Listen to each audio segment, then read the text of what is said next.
Bengals coming off the win over Pittsburgh against the 2-1 Houston Oilers. Houston won the toss. They will receive the deep men, a rookie out of Texas A&M, number 85, Carl Roaches, and Jeff Ruth, number 81. The kick from Sumter, and it's picked off by one of the up men. Bringing across the 30-yard line, Mike Bobber, the tight end, who has been off to a sensational start with new quarterback Ken Stabler on the short return. As we look at the Houston Oilers backfield, Ken Stabler, who has been red hot, he is connected on his last 8 passes. Tim Wilson and Rob Cart starting at running back, with Earl Campbell sitting it out because of that pulled groin muscle. Excellent receivers. Billy White Shoes Johnson very much back after the severe knee operations, and an outstanding offensive line. Leon Gray has been the key man at left tackle, 8-year pro out of Jackson State. And Stabler throw on first down, and he completes. Billy Johnson stopped by the right quarterback Ken Riley, the 12-year pro out of Florida A&M.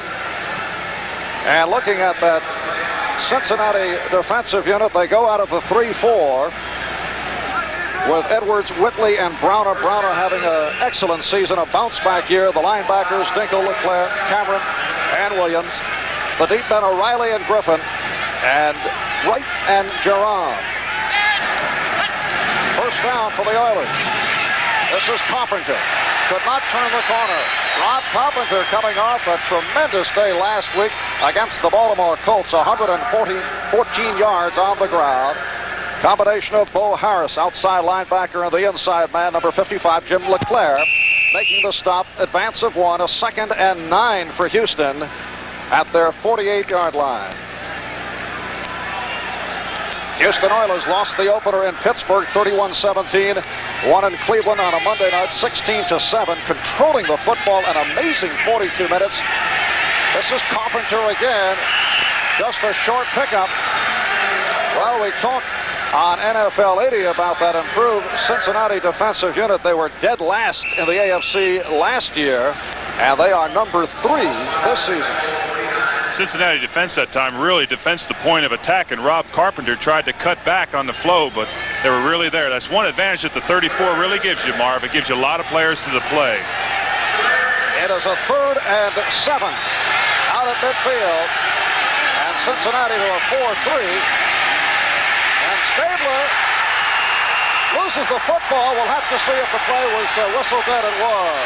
So Stabler was sacked by Eddie Edwards, the 4-year veteran out of Miami of Florida. And the hand for the Cincinnati Bengal defensive unit. They got great penetration that time. Eddie Edwards coming from the outside just drove his man deep. See Browner here just driving Leon Gray straight back, and Leon never got a chance to set up. There's Eddie Edwards just coming, just drove his man also straight back. Kenny Stabler had nowhere to go with it. Cliff Parsley, who is known as a directional punter, will try to do just that. That is Cleotha Montgomery as the deep man. He is the brother of the Philadelphia Eagles running star Wilbert Montgomery. Good hang time by Parsley. And Montgomery lets it fly by. Takes a Houston hop and is down. What a place to start off on offense. 2-yard line. 48-yard punt by that man, number 18, Cliff Parsley. And Jeff Ruth, second-year man out of Bowling Green, able to put it down at the 1, but a penalty marker on the field. And the officials talk it over. The referee today is Ben Bright. The umpire, Bob Boylston. The headlinesman is Dale Williams. The line judge, Bill Reynolds. The back judge, Stan Jabby. Side judge is Ed Ward. And the field judge, Pat Millett. Holding indicated by Tom Dinkle of the Cincinnati Bengals. Just trying to lend a hand to the officials. Before the kick. A holding penalty called on Houston before the punt. There he is, number 52, the man who did the holding, Robert Brazil. He's trying to keep his man from going downfield. Of course, to get set up the return. He's trying to get downfield in a hurry. This is really a rough time right now for the Houston Oilers, because they had a great field position. They had him inside the 5-yard line. So this could be a great break for Cincinnati. The receivers back out at the 20-yard line. So it's a do-over for Cliff Parsley, who has that 48-yard punt erased. Again, Montgomery, the deep man, and again, good hang time. And Montgomery calls for the fair catch at the 12. And that's where the Bengals will go to the offense for the first time today. Another good punt by Parsley, 46 yards. And we'll be back with the Cincinnati offensive thrust after this. Cincinnati head coach Forrest Gregg, who last week was presented with the game ball for his first ever Cincinnati victory, taking over the club this season and looking to turn it around from 2 consecutive 4 and 12 years. Jack Thompson, the throwing Samoan, is the quarterback. The running backs, Charles Alexander, who gets the call, and Pete Johnson. Archie Griffin not starting. He is a question mark for today because of a combination of tendonitis in his ankle and bruised ribs. Art Springer, the left side inside linebacker, making the stop. Here we can see Anthony Munoz, the #1 draft choice, getting into Elvin Bethea. Stands him up and gets a good block there. Old Elvin's going to have his hands full today. 3-yard pickup here, second and first down for the Cincinnati Bengals. Art Springer making the stop on the play as Jack Thompson able to connect with the tight end, Dan Ross, on his first passing attempt.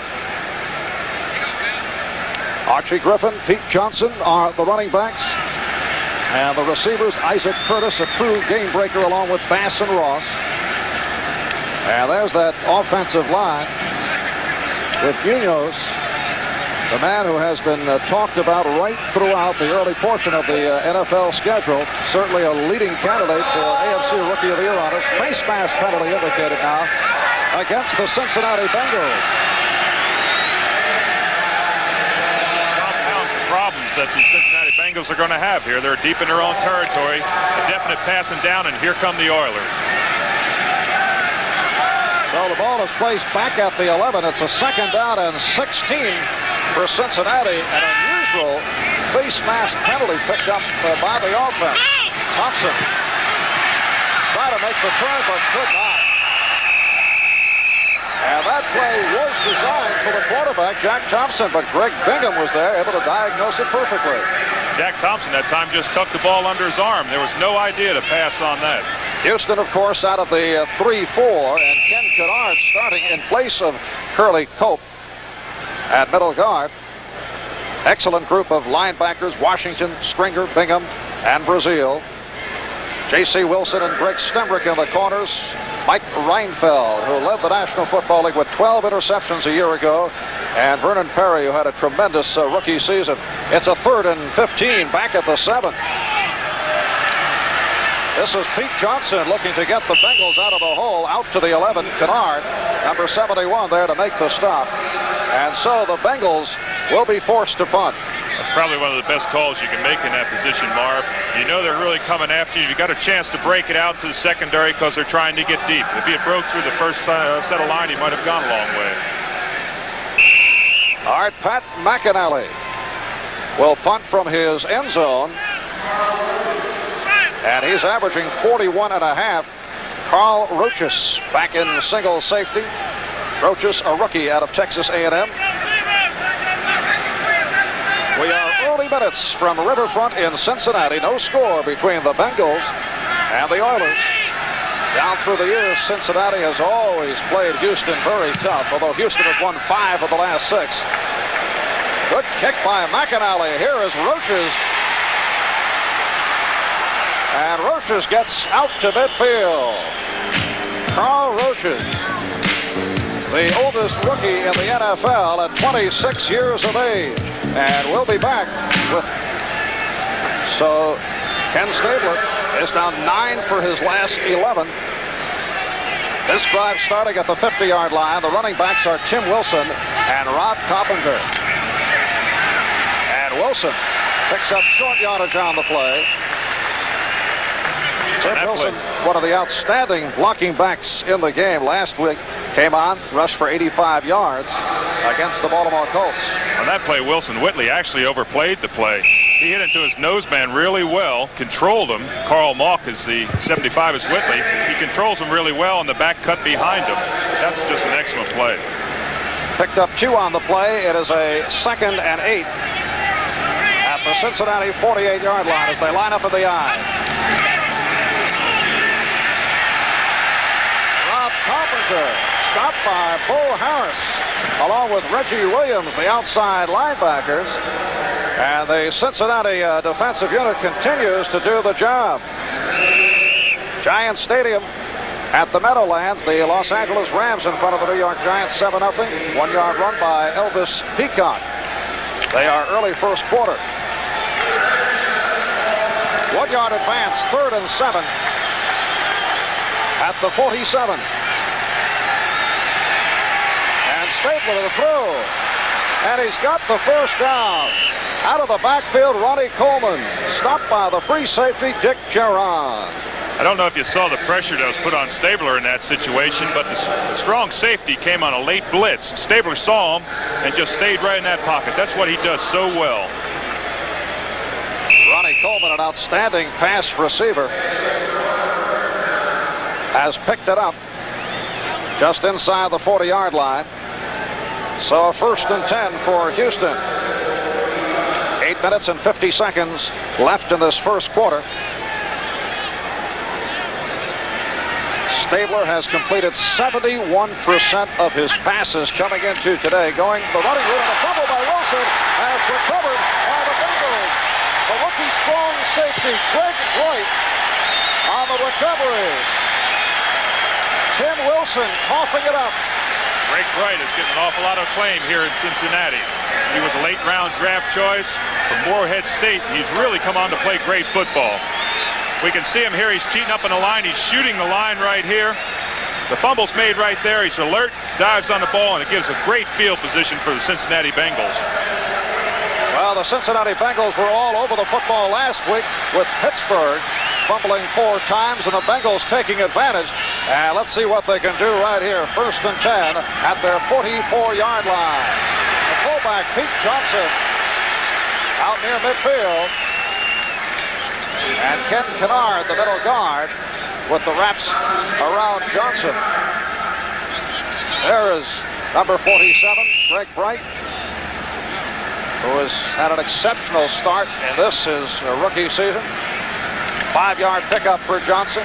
It is a 2nd and 5 at the 49. Don Bass out to the left. Isaac Curtis to the right. The tight end is Dan Ross. And it's Johnson again. 1-yard advance.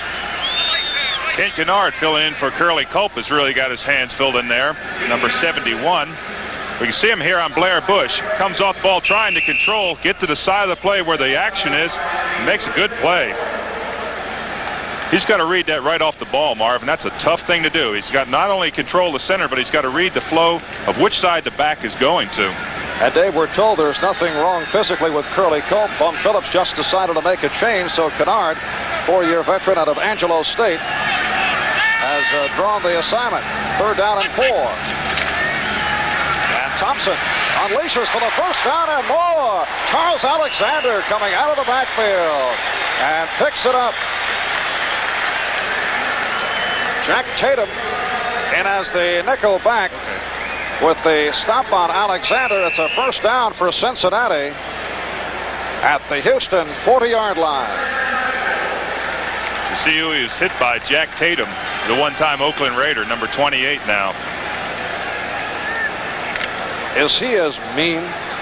He looks real mean, but really he's a nice fellow when you really get to know him. He's a super nice fellow. All right, 1st down at the 40. And this is Alexander again. Alexander with a good second effort, but loses on the play. I was watching Blair Bush that time again on Ken Kennard, and Blair Bush really drove Ken Kennard off the ball. As Kennard was trying to make his move strong side to go with the action, Blair Bush kept his legs going and actually drove Ken Kennard, cut him off, and knocked him on the ground. That's an excellent job for a center. And a 3-yard loss for a 2nd and 13 for the Bengals. And Thompson completes to Pete Johnson, but just does get back to the line of scrimmage. That's it. Covered up by Greg Bingham, number 54, the right side inside linebacker. Well, they spot it at the 39. So it'll be a 3rd and 9 upcoming for the Bengals. Got a picture of Curly Culp standing over there. I know he's not happy standing on a sideline. He's a great competitor. In his 13th year from Arizona State, just a great competitor. He's played tremendous football for an awful lot of years.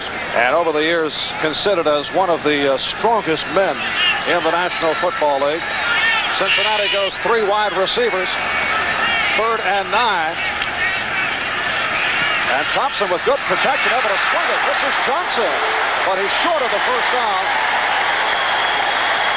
Well, we'll have to see where they mark it. He might have gotten it, Marv. Yes, apparently right at the yard line marker, it is a first down. Jack Thompson there sees 46. Pete Johnson coming out of the backfield. Now Pete sees that flag as he's coming upfield, lowers his shoulder trying to get to the flag. Could have had a face mask penalty on that play. So Jack Thompson has done very well once again. Last Sunday came on for Ken Anderson and hit 9 of 18 for 122 yards. Anderson going out again with that left knee injury. Thompson has a first down at the Houston 29 with scoreless first period. This time the handoff to Johnson. Able to unravel through that left side. And Pete Johnson, the 5-year man out of Ohio State, running very well here in this first quarter. Stopped by the weak safety, Mike Reinfeld. Cincinnati is in this situation trying to hit where the holes are in the 34 defense. The most vulnerable positions are over both guards. If you can get the center man to move either direction, you've got a natural hole to come on. And that's what Cincinnati is attacking. It is a 2nd and 4 off the 6-yard pickup at the Houston 23.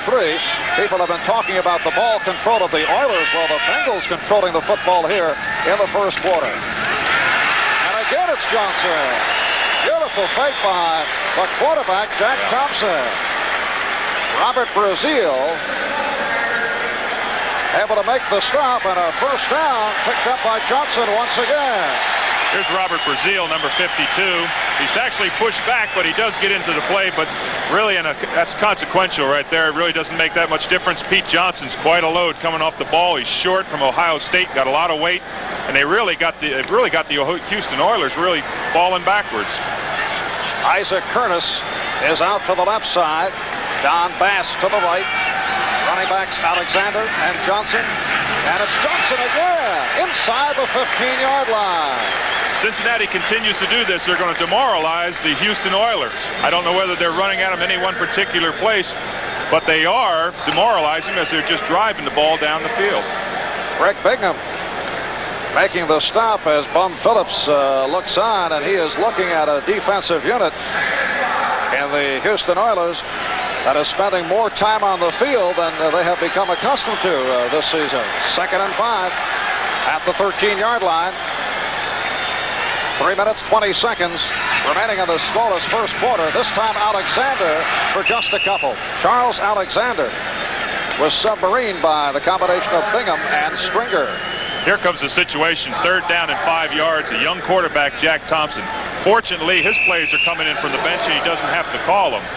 But the wily old veteran of Ken Stabler would have a great play on this, I'll tell you right now. Well, Thompson has a 3rd and 4 as you look at Ken Anderson, who did practice all week with a brace over to that twisted left knee. Thompson is making only his 2nd start. And Thompson completes for the touchdown. Don Bass with a beautifully executed play.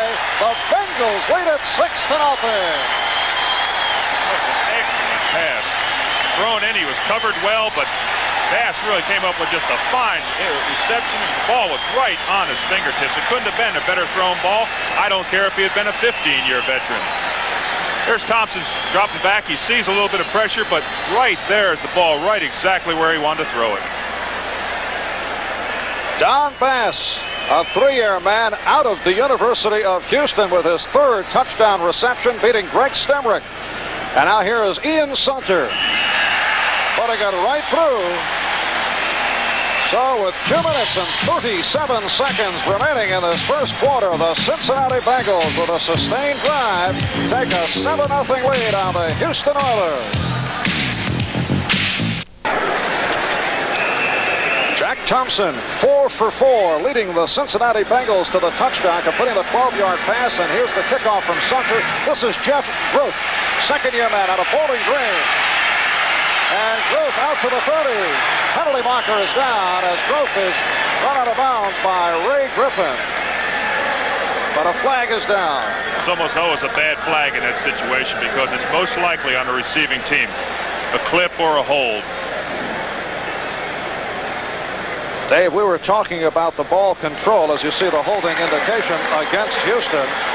The Bengals utilizing 6:01 in this first quarter to go 11 plays for 56 yards and take a 7-0 lead. That really helps out your defense also, Marv, because they're not on the field. Holding number 88 on the return. It's Rich Castor, the backup tight end, and that is not a happy Bum Phillips that you just saw on the sideline. With his Oilers trailing by the score 7-0, and they go 1st and 10 at the 16. The Detroit Lions leading Minnesota 7-0. Danielson hitting David Hill on a 3-yard pass play. They are in the first quarter. Art Stabler on the play action, going sideline and completes for the first down and more. Ken Stabler combining with Rich Castor. Ken Riley, number 13, the right cornerback, making the stop. See, Stabler stops back here and sets up, and he's got Castor wide open. He's just got to loft the ball a little bit to Richard Castor. Makes a fine catch. Number 88 is out of bounds, and they're out of trouble also, Marv. They're out around almost the 40-yard line, whereas before they were deep in their territory. Chicago Bears leading the Pittsburgh Steelers 3-0. Pittsburgh losing last week to the Cincinnati Bengals. Tampa Bay in front of Cleveland. Down to Tampa Bay with Sam Nover and Bob Crumpy on hand for NBC. Again, Stabler goes sideline and again able to complete it out of the 45-yard line. Mike Renfro, the wide receiver, stopped by the combination of Glenn Cameron and Ray Griffin. Stabler's not getting any pressure. He's just a little fade play action there. Renfro is wide open. I think I probably could have caught that one. Well, Dave, let's not get crazy now. Well, you can see there's no one around Renfro. He just does a short curl. He's got his hands up saying, hey, throw me it. And Stabler puts it right there. Stabler's favorite receiver, in contrast to the days of Dan Pastorini, has been the tight end Mike Bobber. So we'll look for him to go that way shortly. Here's Carpenter with just a short pickup.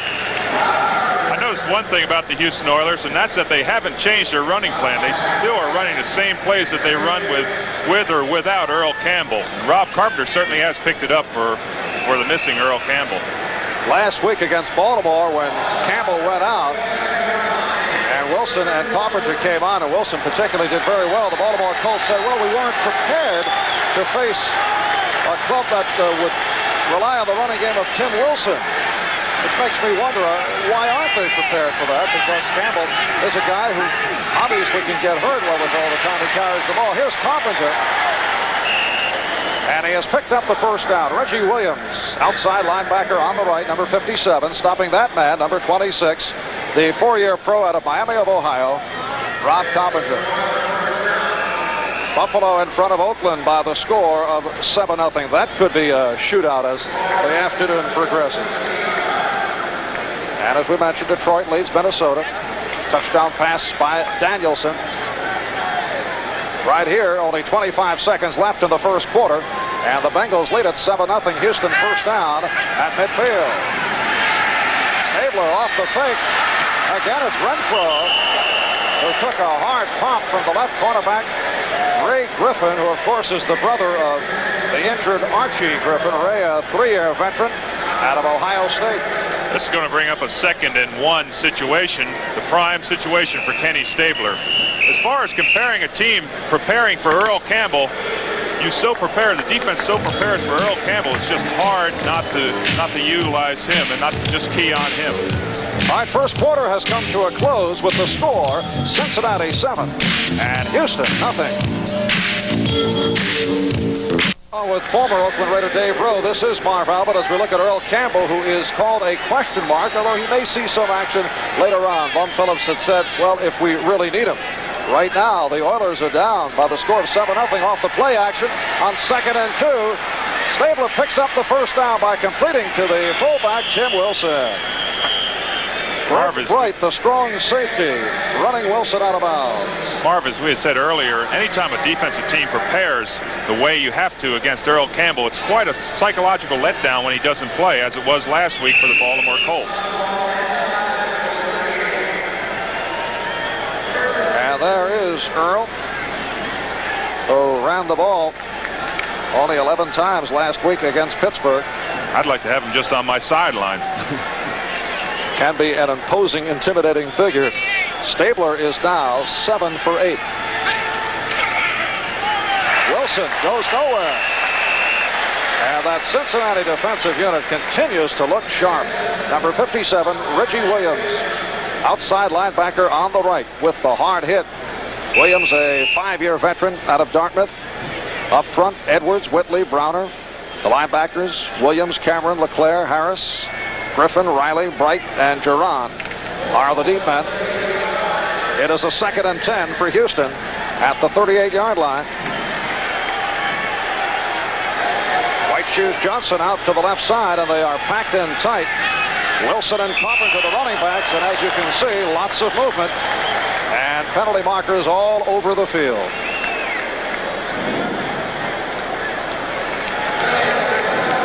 Motion against Houston. They were coming up in a 3-point stance, and whether Stabler was going to go on a quick count, I don't know. But as he's sitting in a 3-point stance, the defense yells out something, and all of a sudden they just jump up. Looked to be the left tackle, Leon Gray, and the left guard, Bob Young, who is in a starting role instead of David Carter. It'll be a 2nd and 15 back at the 38.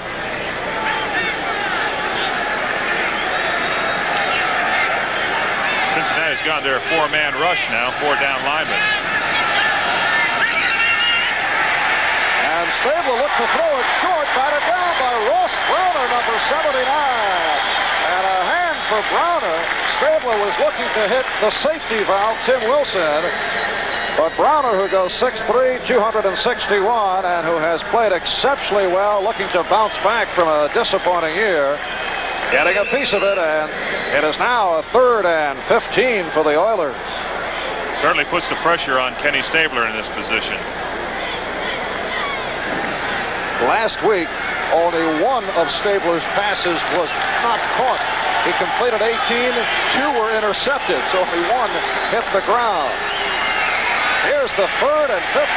Again a swing. It's Carpenter to the 40. And no more. Reggie Williams getting the wraps around Rob Carpenter, and again the Bengals stop the Houston Oilers. Try and cut down on that pressure that time. They dropped the ball off with Carl Mock and a couple of linemen trying to get out in front of them. But Cincinnati was not fooled on that play. Tremendous series for number 57, the outside linebacker, Reggie Williams. And Cliff Parsley will kick away. Forrest Gregg, head coach of Cincinnati, has to be happy with developments thus far. Cleotha Montgomery, the rookie out of Abilene Christian, is the deep man. And a directional punt by Parsley, but it carries too far, and it will be 1st and 10 at the 20-yard line, but a penalty marker was thrown down. So we'll see what the call is. 40-yard punt by Parsley. Ineligible downfield.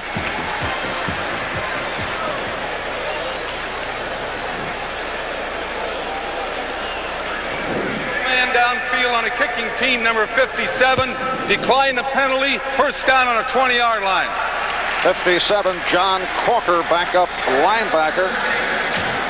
The man assessed the penalty, and when we resume, Cincinnati will take over. The Houston Oilers have changed their middle guard from Ken Kennard back to Curly Culp. And it's a 1st down and 10 from the 20-yard line. This is Pete Johnson, who has run so well. He's knocking people over as he crosses the 30-yard line. And a 1st down. What a first half it's been for Pete Johnson, who goes 6 feet, about 250 pounds, and he is a running back. He is a real load when he comes out there. You can see the thighs he's got as he makes some of the moves. He's just a big running back, and you can see that time when the defensive back came up and hit him, he was in for a jolt. picked up 12 yards, so Pete Johnson now has gone 39 yards on 7 carries. Nathan Poole, number 35, has come on, replacing Charles Alexander in that Cincinnati backfield. Poole, a second-year man out of Louisville, and gets the call, but goes nowhere. Loss on the play. Right now, let's go to NFL 80 and Brian Gumbel in New York. Thank you, Marv Albert. At Buffalo's Rich Stadium, the Bills have taken a 14-0 lead from the 1-yard line. Joe Cribbs takes it in. Buffalo in the second quarter out in front of Oakland, 14-0. They're trying to go 4-0. Let's go back to Cincinnati. Thank you, Brian. 2nd and 10, and Thompson bumped from behind, goes incomplete, intended for Nathan Poole. Poole is only 5'8", 205 pounds. You're looking at Ted Washington, the outside linebacker, on the left side, involved in the coverage. It is a 3rd and 10 now for the Cincinnati Bengals. So Jack Thompson, the throw-in Samoan, is now 4 for 5 for 36 yards. The Houston Oilers have got to get more pressure on Jack Thompson. As it was evidenced in that first quarter when he threw that perfect touchdown pass, he's going to hit their receivers so they don't get pressure on him.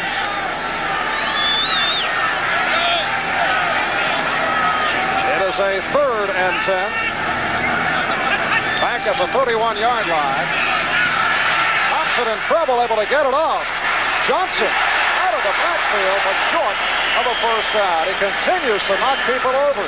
J.C. Wilson, the left quarterback, was able to trip him up. And so the Bengal drive has been stopped. And they will punt. Pat McAnally will come on for the 2nd time this afternoon. Jack Thompson that time was under a lot of pressure, but boy, he really held in there well. Dumped the ball off to Pete Johnson, who made a nice run. But that really showed me something on that series. Here's Carl Roches, rookie out of Texas A&M. Had a tryout several years ago with Kansas City. Played briefly in Canada. Signed as a free agent at the age of 26 by Bum Phillips, the oldest rookie in the National Football League. And a good punt by McAnally. Here is Roches out to the 15 and looking very gingerly at what he saw coming at him.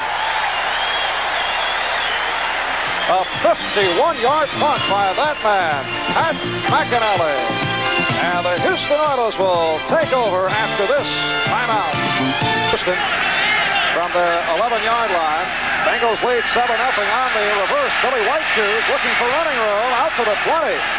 And he created on that play. He had nowhere to go. Whiteshoes Johnson coming around on the reverse and was stopped by the combination of Bo Harris and Ray Griffin.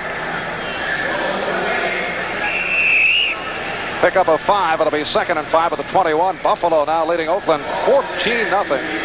Minnesota and Detroit tied at 7 in the second quarter. Pittsburgh now in front of Chicago 10-3 after that early Bear field goal. And Tampa Bay over Cleveland 6-0. Good play action by Stabler, but overthrows intended for Johnson. Billy Johnson, the intended receiver. Ken Riley, Ray Griffin on the coverage. And that'll set up a 3rd down. At about 6-0, Ken Burrow, who is on the sidelines, injured player. And a guy that Stabler certainly misses. New Orleans leading Miami 3-0 in the second. And the Giants now trail the Los Angeles Rams 14-0 in the second quarter at Giant Stadium. There's a 3rd and 6 for Stabler, who has been handcuffed thus far. Unleashes, and it is caught. Tremendous concentration by Ronnie Coleman off the deflect. But wait a moment. The ball was picked off by the Bengals, stripping Coleman. Glenn Cameron involved. Cameron and LeClaire all over Coleman, who was able to play the deflect and then lost it. Stabler had a lot of time on that play.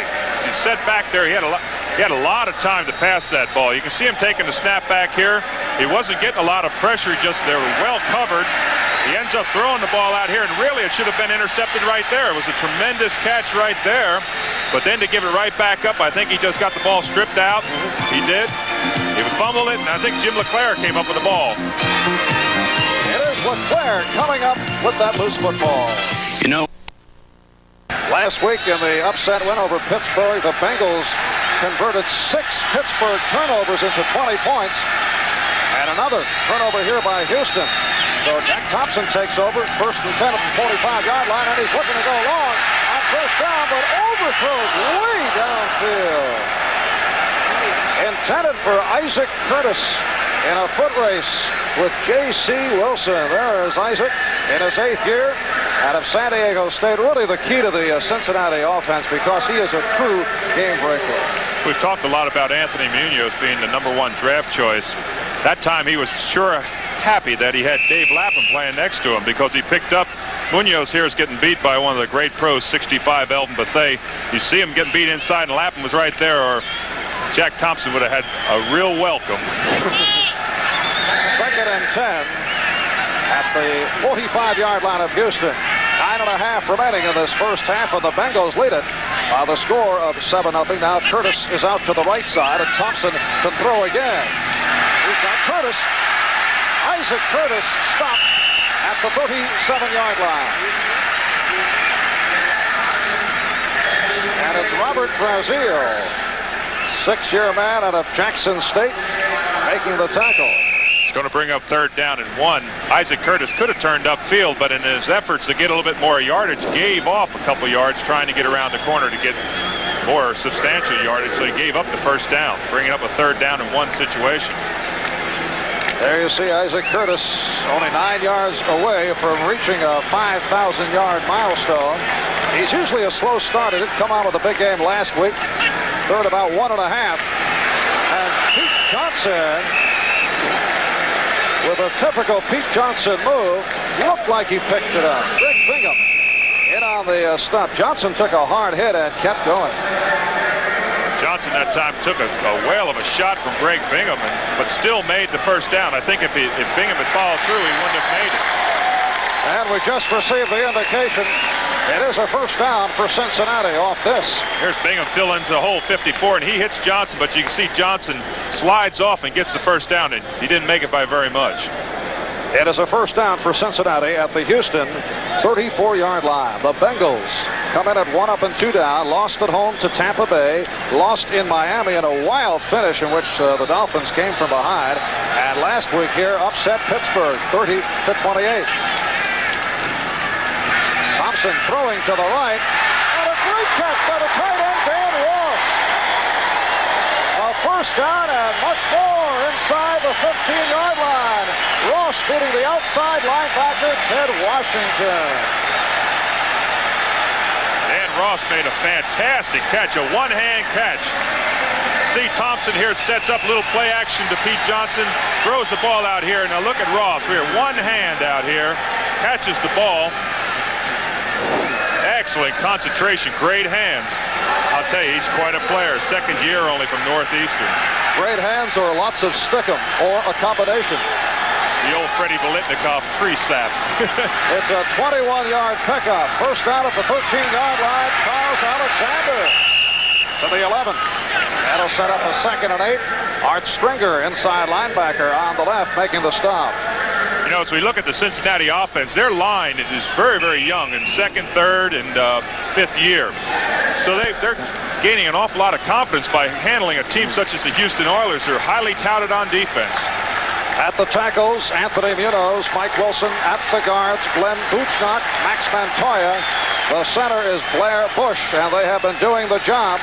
It is a 2nd and 8 at the 11. Here's Johnson on a trap, picked up a couple. Pete Johnson, a powerful runner with good speed for a big man. Stopped by the combination of Curly Culp and Mike Stensrud. Ball is placed inside the 9.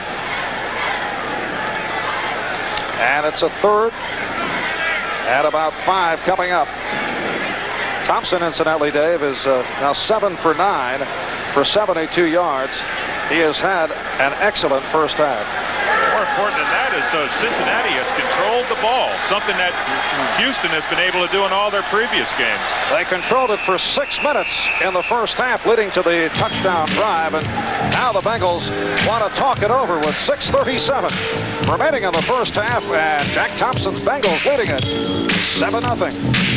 Off the upset of Pittsburgh last week, they lead Houston 7-0. 12-yard pass play. Thompson and Bass making it 7-0 late first quarter. Ronnie Coleman off a pass reception from Ken Stabler, coughing it up. The recovery made by Jim LeClaire, and right now 3rd and 5 for the Bengals down at the 9-yard line. It's Curtis in motion. Off the play action, Thompson in trouble, able to get it away and throws it out of the end zone. That was a very dangerous pass that time Jack Thompson threw. M.L. Harris coming out of tight end delay, cut across the field and looked open, and if Jack Thompson hadn't been pressured so much, he might have had a chance to throw it to him, but he got extreme pressure. You can see there M.L. Harris coming across, and he's open. Elvin Bethea putting the pressure on Thompson, and now a field goal attempt upcoming from the 16-yard line, so it's a 26-yard attempt for Ian Sunter, who is 4 for 7 on the season. And Sunter puts it right through from 26 yards out. So he is a hot man. He missed early last week against Pittsburgh. Came through with the game winner with 2.5 minutes to go. And right now, the Bengals surprisingly in front of the Houston Oilers 10-0.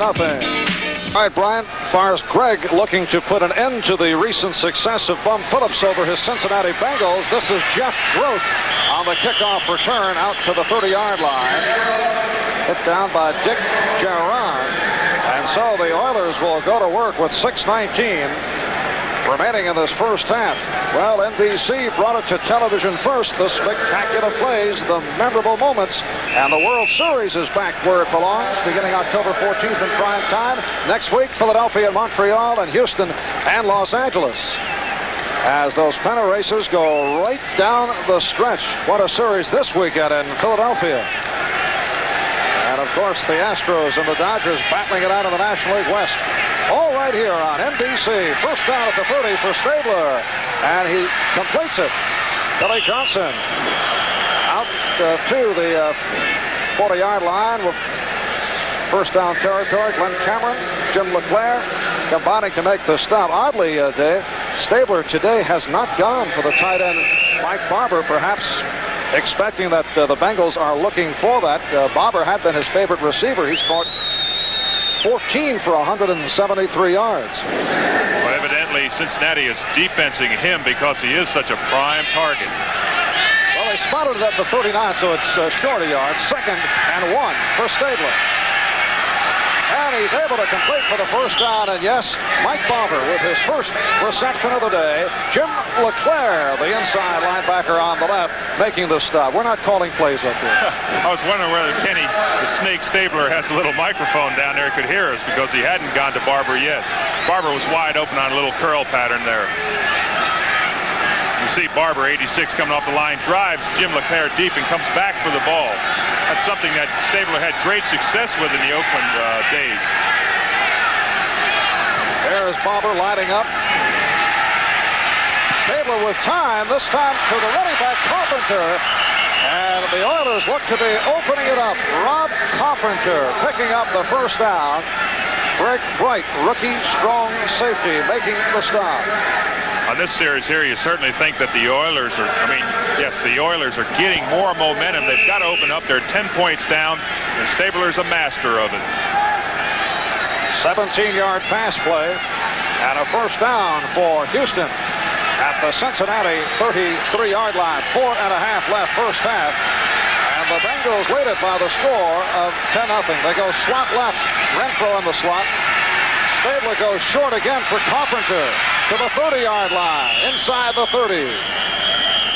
Rob Carpenter, the 4-year veteran out of Miami of Ohio, last week 114 yards rushing, and it was the first Houston Oiler to pick up 100 yards since the addition of Earl Campbell to the ball club. You get the idea there may not be enough plays to distribute when you have a running back of the caliber of Campbell. 2nd and 6 for Houston at the 29-yard line. There you see the impressive Stabler stats, 12 out of 15. And Stabler completes to Renfro for another first down.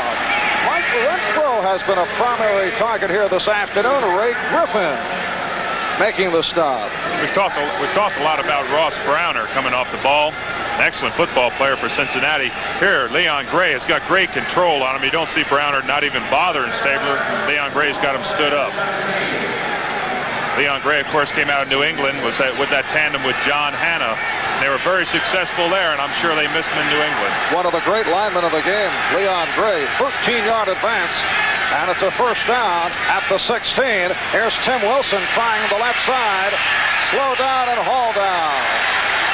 So Wilson not able to make the turn. Ross Browner on the stop. Edwards, Whitley, and Browner up front in the 3-4. Harris, LeClaire, Cameron, and Williams are the linebackers. The deep men at Griffin, Riley, Geron, and Bright. Right here, let's pause briefly for station identification. This is the NBC Television Network. KPRC TV, Channel 2, Houston.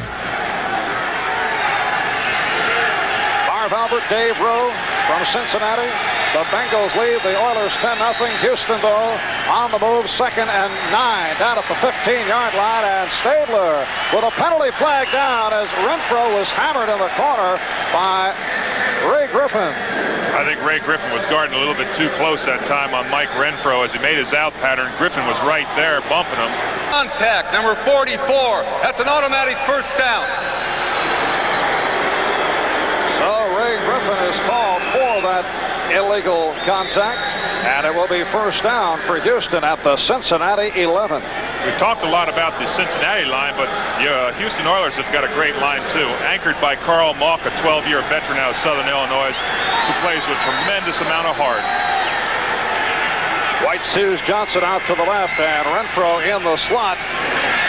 Carpenter stacked up right at the line of scrimmage. Glenn Cameron, the right inside linebacker, combining with the outside man, Bo Harris. And we are approaching the 2-minute mark. Here it is. So the 2-minute warning is provided, and we'll be back here at Riverfront in Cincinnati in just a moment. Of course, we are still very early. 2 minutes left, first half.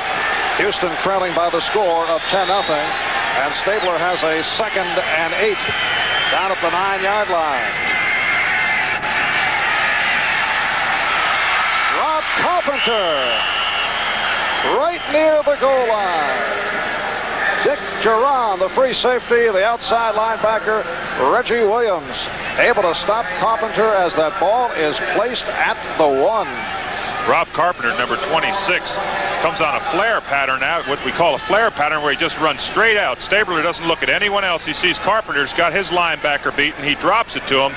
Carpenter just dives upfield. It's going to bring down a very interesting situation here because it's either going to be first down and goal to go, which it is, so it doesn't bring up the situation, but it's going to give them 3 chances to run the ball in there. Again, this is where Earl Campbell is just devastating. Bum Phillips sending in a first-year running back out of Texas A&M, Andrew Armstrong, number 39. He will pack them up now in this first and goal from the 1. It's Armstrong, Carpenter, and Wilson. That's Armstrong peeling off. And it's recovered by the Cincinnati Bengals. Confusion on that handoff. Eddie Edwards, number 73, recovering the fumble by Tim Wilson. What a play to juice up the old Cincinnati Bengals. Their defense came up with the ball, but there is a penalty flag down which may change the situation. Could have been offsides. You can see Stabler here, he just messes up the handoff. The ball's just laying out there, no one can get to it. The flag is going to give the ball back to the Houston Oilers, and what a break for them. I was watching Kenny Stabler's action when the fumble was there, and very little emotion shown. He just has complete control all the time of the game. They line up the same way. It's first and goal at the 1. This time Wilson peeling off. Ronnie Coleman walks it in. Big hole off the left side. So Bum Phillips took out the first-year man Asher Armstrong and sent in the veteran, Ronnie Coleman. And it's Coleman with the score, so the Bengals now lead it 10-6. You can see where they went, right towards Leon Gray. They're all pro. Great hole there, Lon. He had no problem going through that hole. I think as big as I am now, I could have run through that one. Wait a second, Dave. Once again, let's think about that. Well, I'm only 285 pounds. Ronnie Coleman, his first rushing touchdown since '78. Here is Tony Fritsch, who has been perfect this season. Backup quarterback Gifford Nielsen holding. And Fritsch puts it right through. A minute and 17 remaining in this first half. And the Houston Oilers on the board. They now trail 10-7. The preceding announcement furnished as a public service by the National Football League. Well, the long drive engineered by Ken Stabler, going 5 minutes and 10 seconds, 9 plays, 70 yards, 1 yard run by Coleman, bringing it home. And that line drive bouncer picked up by Cleotha Montgomery. Out across the 15-yard line. So the Cincinnati Bengals now will go to the offense with 1 minute and 12 remaining in this first half. Darrell Hunt in on the stop of Montgomery. That touchdown run right there by Ronnie Coleman and the success of the Houston Oilers could bring them back defensively. I think defensively they were getting down a little bit because Cincinnati had been controlling the ball. Cincinnati Bengals come in at 1 up and 2 down. The last time the Bengals won 2 straight games this early in the schedule, some 4 years ago. Keep in mind, this club 4-12 the last 2 seasons.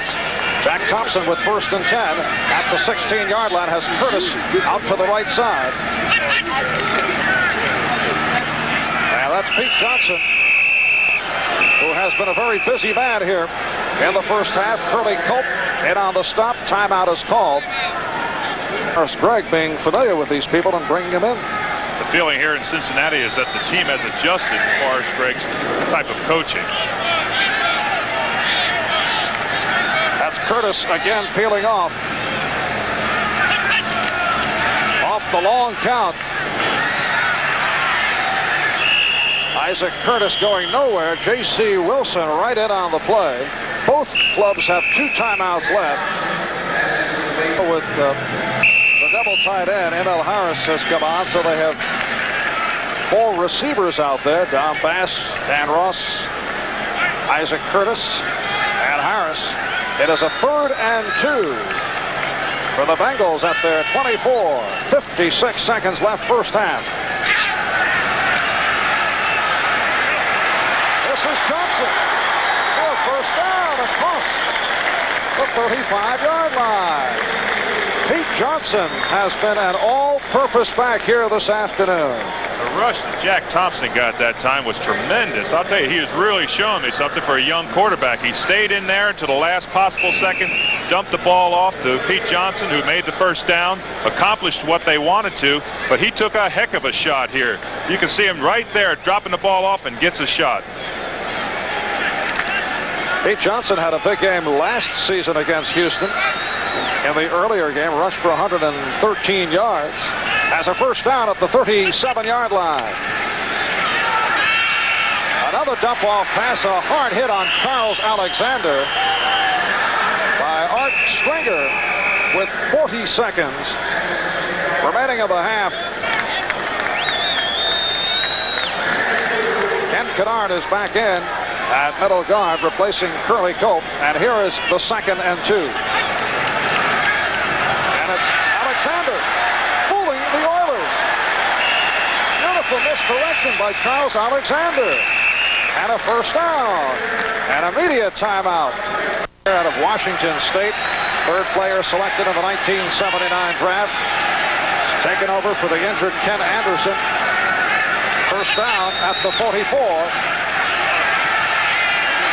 Isaac Curtis overthrow. He had Johnson as the safety valve short and Curtis deep. He had Isaac Curtis all the way open. Jack Thompson is upset with himself as he sets back here. He had Isaac Curtis on a turnout pattern at about 17 yards, and he just overthrew him. You can see how wide open Isaac Curtis was there. He must have given a great fake to elude the defensive corner like that. It is a 2nd and 10 for the Bengals at the Houston 44, 28 seconds remaining first half, and Cincinnati leading 10-7. They do not have any timeouts left. And Thompson in trouble. Penalty marker down. It is deflected. It was intended way downfield for M.L. Harris, but a penalty marker thrown down. Holding offense number 74. Number 74, the left guard, Glenn Bujnak, called for the hold. That's an awful tough position for an offensive lineman to be in, knowing that you're going to pass the ball. The defense knows that you're going to pass the ball. And sometimes those little offensive linemen just happen to get their hands a little wider than what they should be. You say that so diplomatically as a one-time defensive tackle. 2nd and 21. Back at the Cincinnati 45. Only 22 seconds left in this first half. Pete Johnson. Crowd does not like the call. Robert Brazil on the tackle. Of course, fans would like to see Thompson put it up in the air, but Forrest Gregg obviously does not want to play giveaway here in the final seconds. Not having a timeout really hurt them in that situation, as they didn't have, even if they completed the pass, they would never been able to get another play off. So time has run out in this first half, and the Cincinnati Bengals lead the Houston Oilers by the score of 10-7. Bum Phillips looking to make it 6 out of 7 against the Cincinnati Bengals. He has had much success in recent years after coming over to Houston. Cleotha Montgomery returning for the Cincinnati Bengals across the 25-yard line. Ronnie Coleman, and on special teams, making the stop. A lot has been said about Hollywood Henderson, their new acquisition this week. You can see him running down the field. He's in his 6th year, and he comes down, gets into the action, and really has a big part of the play right there. He stopped the man, and they've got good field position. They're going to be, I'll tell you, I think he's going to be a good player for the Houston Oilers. I think he's made the transition and realizes that this is the place he wants to play. Well, he says now that as a Houston Oiler, he is Thomas Humble Henderson. In San Francisco, they were calling him Holiday Henderson because he rarely made a practice session. First down at the 27-yard line, and Pete Johnson, who has been a very busy guy, gets the call. Elvin Bethea makes the tackle. It's really important for the Houston Oilers to come out here and to stop the Cincinnati Bengals. If they don't come out and stop them right away, again, it's going to be a long afternoon. Because Cincinnati dominated the first half. 2-yard pickup for Johnson, who now has carried 12 times for 51 yards. Off the draw, it's Charles Alexander going nowhere. Robert Brazil, Ted Washington combining on the stop. Leading ground gainer for Houston in the first half, Rob Carpenter, 6 carries, only 12 yards. Yes, they do miss a fellow by the name of Earl Campbell, who of course helps to set up that passing game. A 3rd and about 6 out at the 32-yard line. Don Bass, number 84, to the left. Pete Johnson, Charles Alexander on the running backs.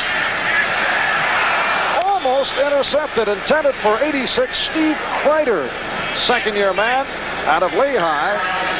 Carter Hardwick got a piece of it. We've been watching Anthony Munoz, the first-year offensive player for the Cincinnati Bengals. That time, his man didn't get into the play, but he sure bowled over him. Munoz is really known for his strength, and you can see Jesse Baker just coming right in there and just bowling over him. Now here's Pat McAnally. His 3rd punt of the afternoon. Carl Roaches, the deep man, rookie out of Texas A&M. Good punt by McAnally. Here's Roaches out of the 30 with blockers to the 40. And a penalty marker down as he hits the 45-yard line. Good return by Roaches. A 41-yard punt by McAnally. Foul, Clippy, number 39 on the run back. As I was saying, as he turns to run to the play, the wall is set up and they've got just a whale of a shot at him. He never sees the block. Personal foul called on catcher Armstrong of Houston. Marv Albert, Dave Rowe from Riverfront in Cincinnati. The Bengals leading Houston 10-7. Crowd urging the Cincinnati defense on. Houston takes over, first down at the 22-yard line, and Stabler to throw on first down, and he completes it. Rob Carpenter coming out of the backfield, stopped by the right inside linebacker. Glenn Cameron, 6-year veteran out of the University of Florida. Ball is placed down at the 28-yard line, a 6-yard advance. And it is a 2nd and 4 for Stabler and Houston. Stabler is now 15 out of 18. They have been of the short variety once again. His longest completion this afternoon was 23 yards. Renfro is to the right, Johnson left. Carpenter. Stopped by Cameron. And right near the first down marker. We'll have to see where that forward progress was stopped. Looks like it's going to be a 3rd down and about a yard to go. It's going to bring up an interesting situation. Does Stabler go to the air to try to catch Cincinnati by surprise, or does he continue with the ground game? It is a 3rd, and we'll call it 1. Outside the 31-yard line, Tim Wilson, Rob Carpenter are the running backs. That's Armstrong peeling, and here's Carpenter on the slant, and it will be very close. There's a great surge there by the Cincinnati defense. They are playing good defense, as we've mentioned before. Good flow to the play at the point of attack. I think if he made it, he just barely made it.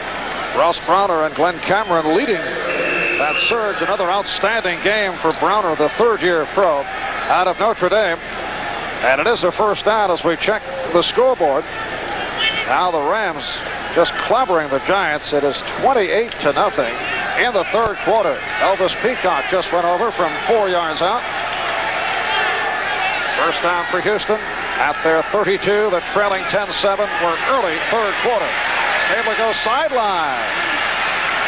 And able to complete. It's Carpenter again. Reggie Williams makes the stop. An interesting thing this time, I was watching Carl Malk, number 55, the center. He's the only player on the Houston Oilers to wear black shoes, and I happened to ask him about it. As you see him here against Wilson Whitley. He's got good protection right there, Stabler does. But I was asking Malk about his black shoes, and he said, I'm not changing until I get out of the league. Yeah.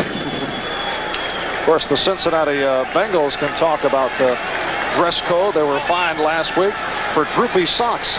So was Carl Malk for a T-shirt that was hanging out. Fined by the National Football League. 2nd and 3. Rob Carpenter able to get away on the delay and picks up the first down. Lewis Breeden coming up from left cornerback, able to make the tackle. It is a first down for the Houston Oilers. This is an excellent play selection. You see Rob Carpenter's got a hole right there, and he just turns and you get a good block back by Mike Barber there. But an interesting thing right here is that Ross Browner was running step for step with him. He must have some excellent speed. But that was an excellent play selection by Stabler. And it's a 12-yard pickup. There are the black shoes.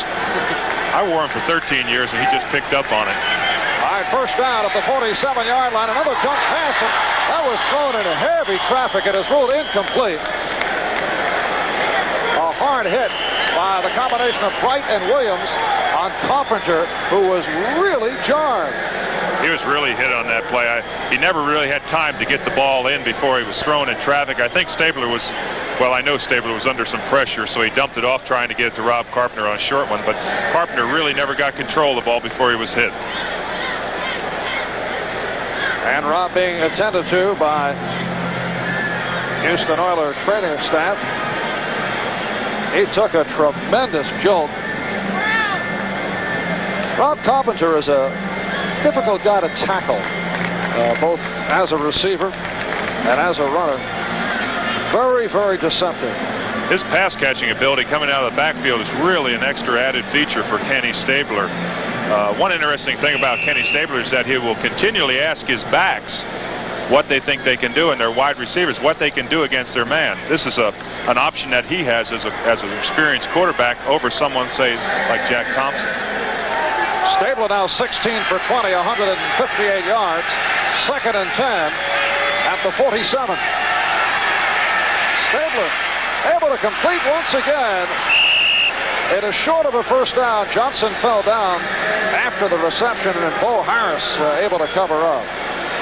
Certainly looks like Billy White Shoes Johnson has come back from that severe knee injury, which curtailed his career for 2 years. He looks very, very good on those in patterns, coming down 8 to 10 yards and cutting on a slant. But by the time Stabler gets back and sets up 7 yards deep, Johnson is made to cut and is wide open. It took some intensive rehabilitation on the part of White Shoes to make it back after several problems with his knees. It is a 3rd and 2 at the 45. And a beautiful catch made by Johnson. Ken Riley on the stop. And it is a first down for Houston.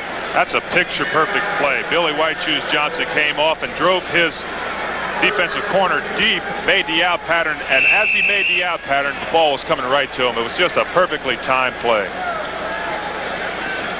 So Houston now in their ball control offense and moving in very methodical fashion.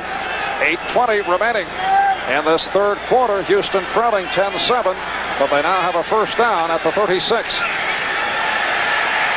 And Stabler turned around and hauled on. They stripped the football, but the whistle had blown. Bo Harris able to grab the football out of the hands of Stabler, but the whistle had blown. That's where the early sack rule really has helped the Houston Oilers in that situation. The early sack rule being that the quarterback, when he is in the grasp of a wide receiver, of a defensive tackle, is immediately down. And you just saw that very impressive Cincinnati defensive record. Here Stabler sets back. You can see the pressure from the outside. They sent about the whole schoolyard there, and they just stole the ball out of his hands, and off he goes. Thank goodness for the early sack rule for the Houston Oilers. And on the sack, loss of 10. It's a 2nd and 20 now for Stabler, looking deep and in trouble, but able to get it off. Just threw it away that time. Just wanted to prevent another sack. Tremendous pressure by the combination of Eddie Edwards and Wilson Whitley. Cincinnati is really coming off the ball in this situation. They're bringing 4 down linemen, but the coverage is a thing that has really picked up for the Cincinnati Bengals. They're covering the man. Stabler doesn't have anybody to go to. Extra defensive back Brian Hicks has come on. They'll go on a 4-3. It's a 3rd and 20. Now more changes are being made. Hicks went to the sideline.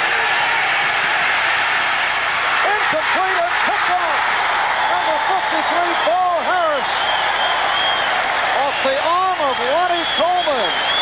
So 2 critical turnovers conserving Coleman, but a penalty marker is thrown down. But again, that flag's in a bad area. It's in the offensive holding area.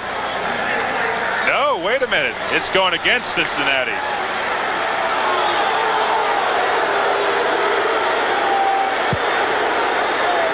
And we'll wait for the call from the referee, Ben Wright.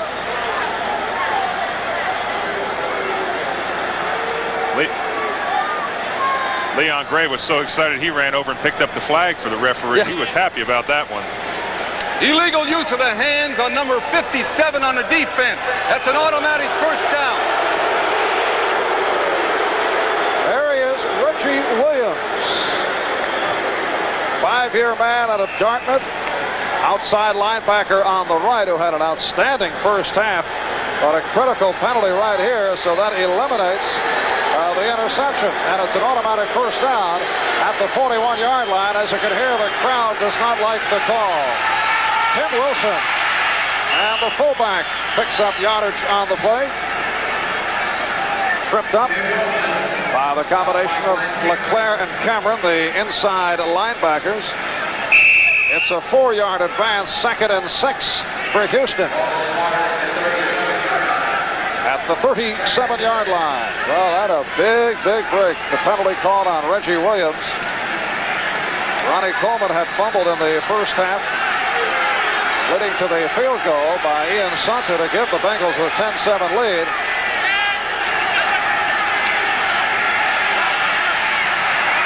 That is the tight end, Mike Barber, only his second reception of the day, and he's picked up the first down, chased out by the right cornerback, Ken Riley.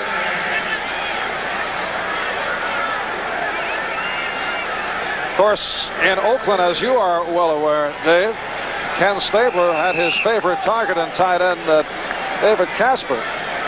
Well, Mike Barber here is one of the highly respected tight ends in professional football.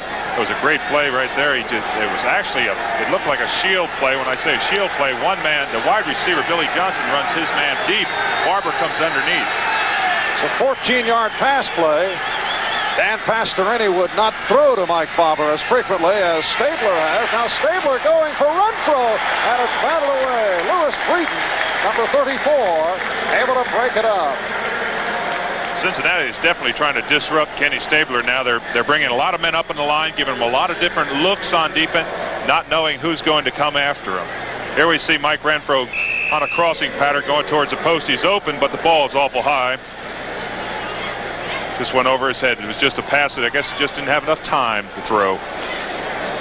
It'll be a 2nd and 10 for Houston at the Cincinnati 23-yard line. 6:49 left, third quarter. The Bengals lead at 10-7. That's Renfro in motion. White shoes Johnson inside the 20. Wilson Whitley, the nose tackle, over to make the play. Billy Johnson took a good shot on that ball, which again will build his confidence with the prior knee problems that he has had. Stabler's really doing a good job of mixing up his plays right now, trying again to keep Cincinnati off guard. They're in 3-down, 4-down position on the 17-yard line. Looks like they're going to come out of this with something. They're trying to at least get 3. They don't want to make the mistake right now and lose it.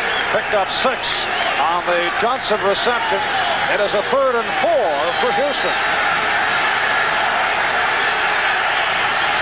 They go slot left. That's Renfro in the slot. Here's Tim Wilson. Gets inside the 15-yard line. Well, if Carl Malk is any indication, they have it. Because I just saw Carl pointing for a first down. It was an interesting call right there to run the ball in that territory. Jim LeClaire, inside linebacker out of North Dakota. Bo Harris combined to make the stop. It is very close to a first down. That may be why Carl Malk is an offensive center and not a referee, because they're calling it 4th down.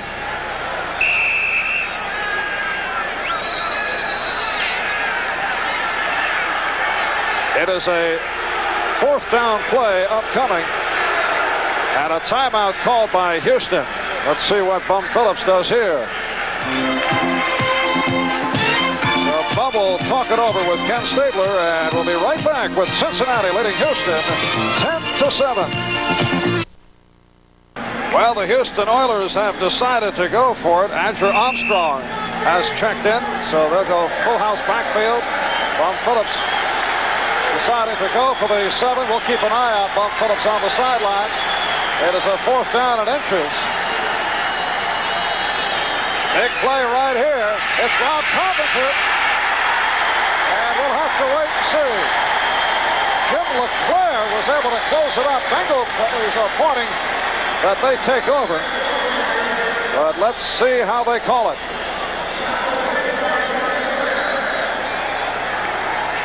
So Bum Phillips decided to go for it rather than go for the field goal. And they will measure. What could have figured into the play is that the Houston Oilers on the last play wanted a measurement and had to call timeout rather than take the 5-yard penalty for delay of game. Now they're going to get the measurement, and it's going for Cincinnati, first down. So again, that young defense rises up. So Now the Cincinnati Bengals able to hold off the Houston Oilers on this play right here. Here we'll see Jim LeClair just come up and do a tremendous job of filling and dropping Rob Carpenter shy. Jim LeClair is both a gentleman on and off the field. So a timeout is called, and we'll be back with the Bengal offense in a moment. All right, Dave, how about that Cincinnati defensive unit? They have risen back and forth. Hank Bulla has come in there and just done a job. We've talked about him before, but they certainly rose up on occasion. Stopped the powerful Houston Oilers on 3rd and 1. Here's Charles Alexander getting outside and picking up 9 on the play. Greg Bingham, inside linebacker on the right, making the stop.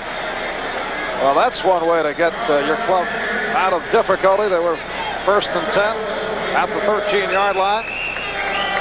If the Houston Oilers can hold them down in this distance, they'll be able to get the ball back at midfield. But with Charles Alexander getting around the outside like that, it puts an awful lot more pressure because it brings up a 2nd and 1 situation. And Jack Thompson today is 10 for 15, 98 yards. 2nd and 1 off the 9-yard run by Alexander. That's Pat McAnally, the punter, in as a wide receiver going in motion. And the first down picked up by Pete Johnson. Pete Johnson in his 5th year out of Ohio State, 6 feet, 250, and has looked very powerful right throughout. Detroit leading Minnesota 10-7 in the 3rd quarter. Field goal by Ed Murray from 36 yards out, giving the Lions the lead. And Green Bay and Dallas tied at 7. Bart Starr very much on the line. Either today or next week, all kinds of rumors coming by way of Green Bay that Starr could be at the end of his rope. That time Johnson was stopped back behind the line of scrimmage. Robert Brazil in to make the stop.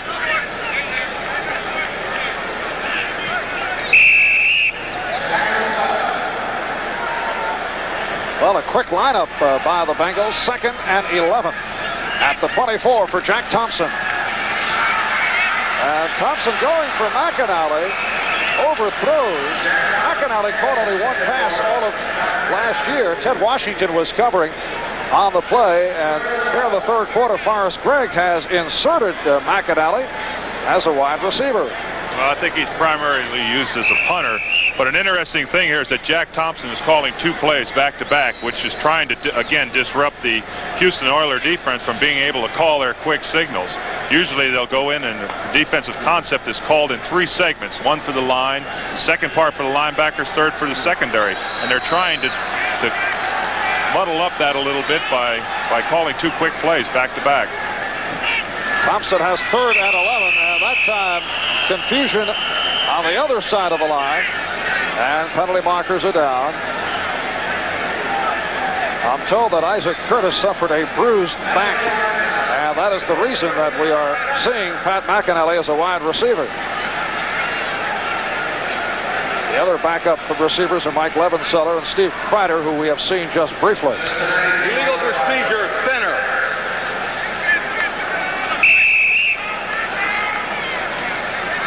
Well, that's what you call a half a snap. It's indecision.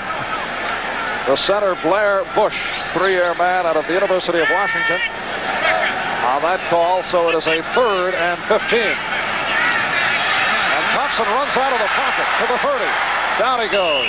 He saw a lot of blue shirts and decided that's about it. He's already learned the famous hook slide for quarterbacks, as was evidenced on that play. Been watching the matchup between Anthony Munoz and Jesse Baker, and boy, I tell you, they are really playing hard football. They're 2 excellent football players. Munoz came in with the history of the bad knees, and he's really played well. And Jesse Baker, of course, the outstanding star. There's Isaac Curtis, who is sitting out now with that bad back. Carl Rochus awaiting the punt from McAnally. Line drive and short. Rochus to the 40. That will be it. Good coverage by the Cincinnati Bengals. Ron Simpkins and Brian Hicks combining a 39-yard punt by McAnally, and we'll be back with the Houston Oilers offense in a moment.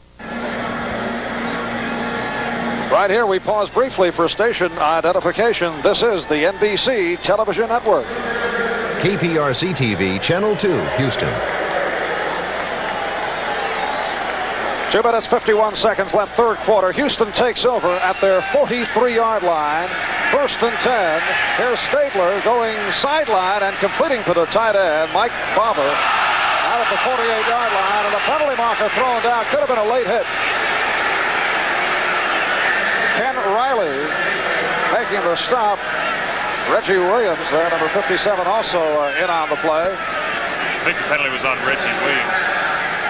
Coming in late, piled on Mike Barber. It's a costly penalty as it's going to put them in their own territory trying to defend. Foul, piling on, number 57, first down. You can see the pass here to Barber. He looks as if he's going down, and he is down, and Reggie Williams just comes in and piles on. That's a very foolish penalty in a situation like that. Piling on penalty on Williams. And it's a first and 10 for Houston at the Cincinnati 37. Stabler had lots of time and able to complete. Once again, it's Mike Barber who has become the primary receiver here in the second half.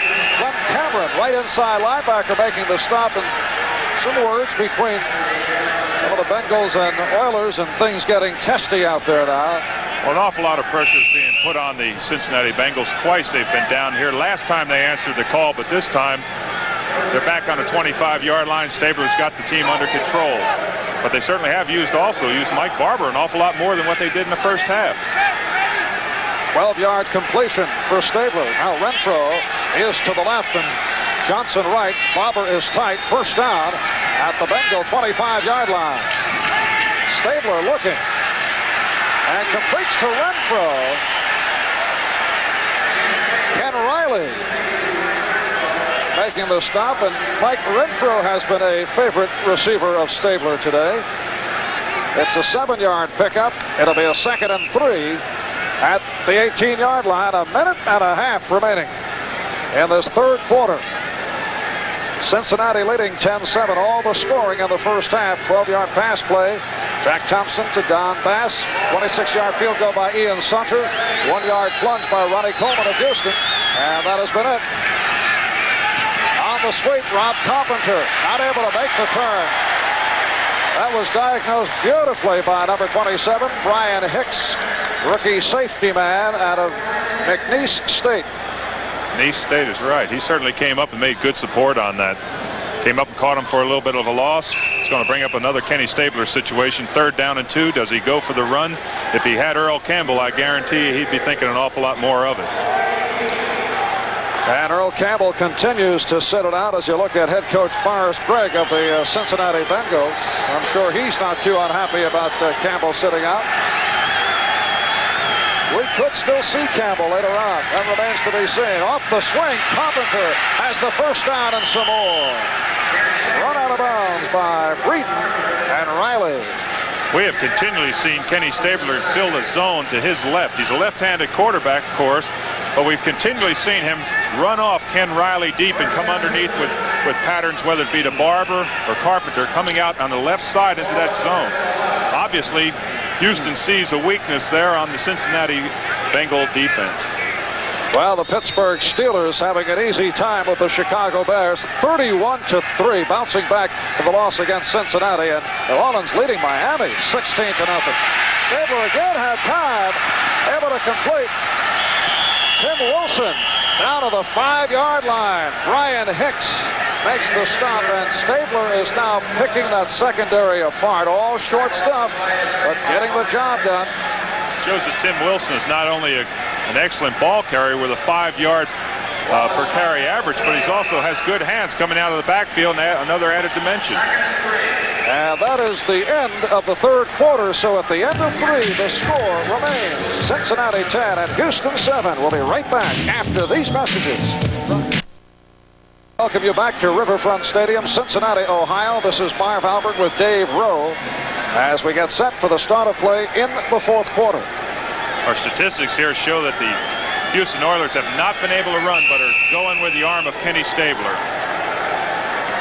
And it is a 2nd down and 3 at the 4-yard line for Houston. The Oilers trailing by the score of 10-7, and the crowd urging this Cincinnati defensive unit on. They go full house backfield. And Stabler will throw off the run in big trouble. Number 72, Mike St. Clair, a recent addition to the squad, and number 67, Gary Burley on the stop. Obviously, Tim Wilson and Mike Barber had a mix-up in their pass pattern that time as they both came off, bumped into each other, and fouled up Kenny Stabler with the timing of the pass play.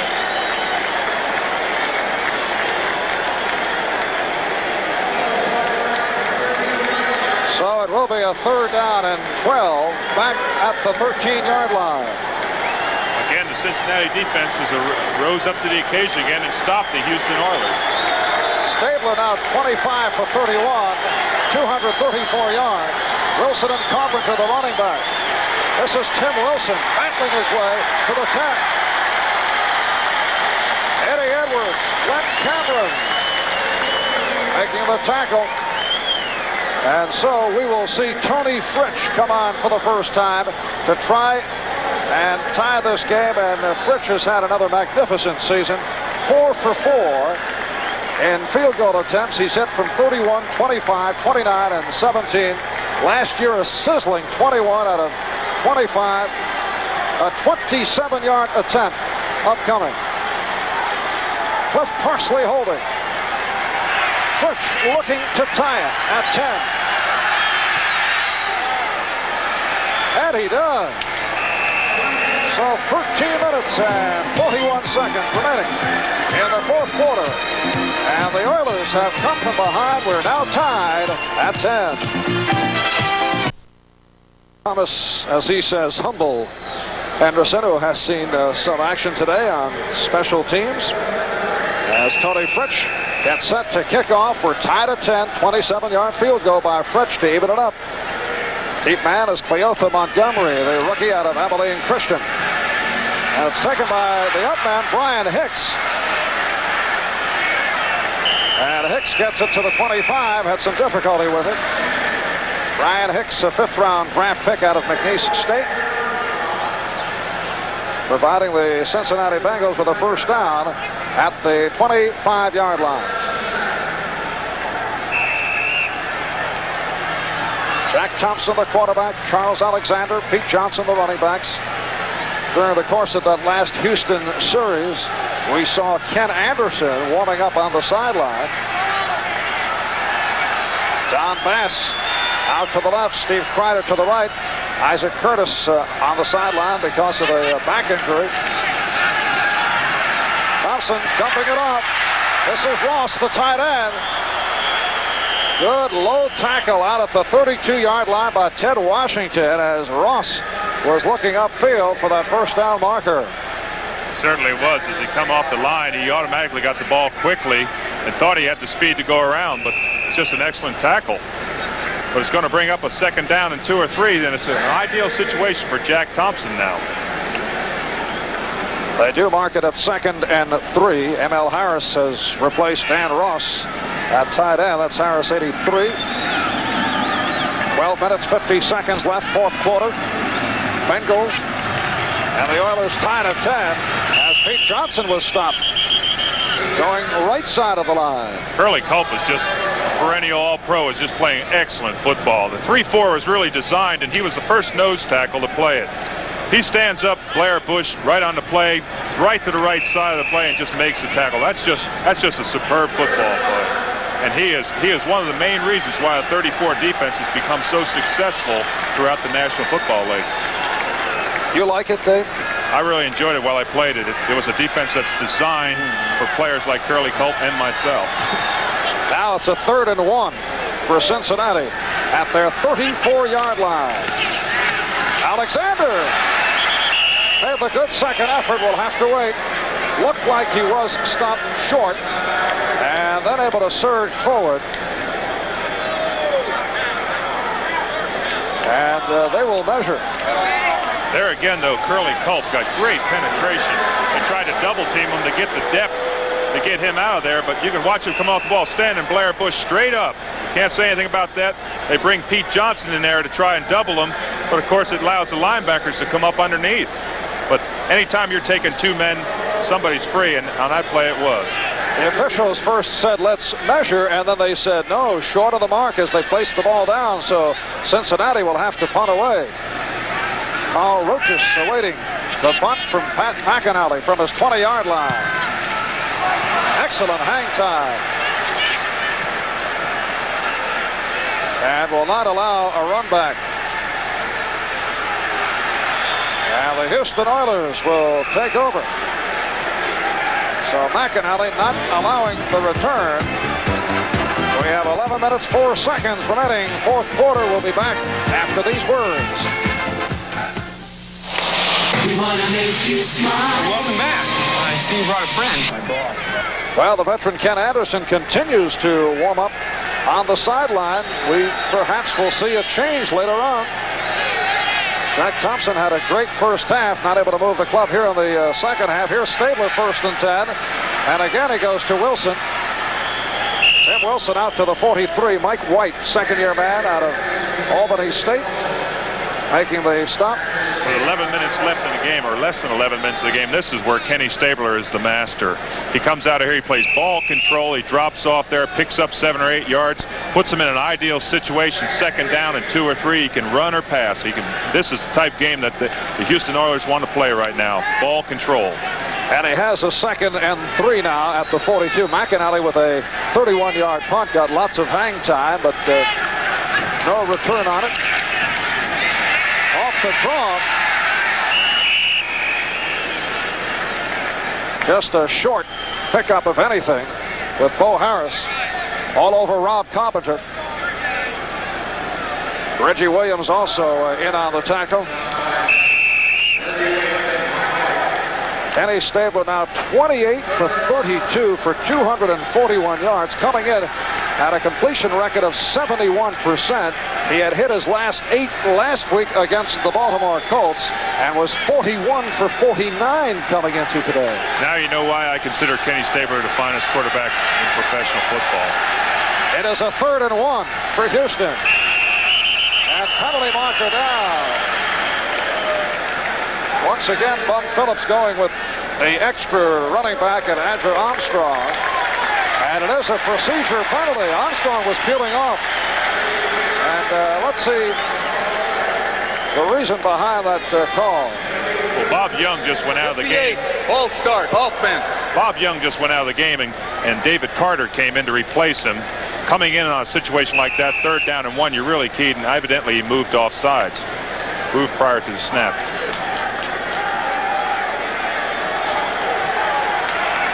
It'll be a 3rd and 6. And Stabler goes sideline, nearly intercepted. Intended for Billy Johnson, who grabbed hold of Ken Riley after the ball made contact with Riley. Kenny Stabler was under an awful lot of pressure that time. He had a man coming right down on him. You can see him here as he takes the snap and sets back. He's very conscious of this linebacker coming right in on him. Billy Johnson here does a great play also because he dives in, merely trying to break up the ball. He was not trying to get an interception. But there's a wily old veteran there, Ken Riley, 12 years from Florida A&M. Cliff Parsley back at his 25-yard line. And this is Cleotha Montgomery. And a boomer by Parsley. Montgomery has to backpedal. Out to the 15. Across the 20. So Cleotha Montgomery fielding that long punt by Parsley, a 54-yarder. And Ken Anderson will take over for the Cincinnati Bengals when we return following this timeout. It appeared that Forrest Gregg was about to insert Ken Anderson, but it is Jack Thompson who remains in for the Cincinnati Bengals as the Bengals take over 1st and 10 at the 20-yard line. 9:21 remaining 4th quarter, and And the Bengals and Oilers are tied at 10.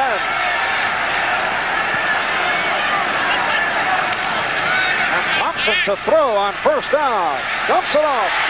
Pete Johnson.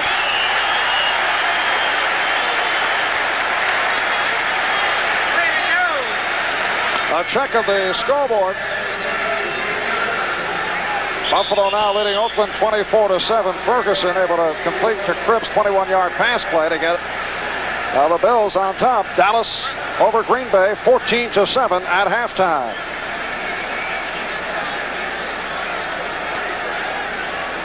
Robert Newhouse took it in from 1 yard out, and the Cowboys with the lead over the 1-2 Green Bay Packers.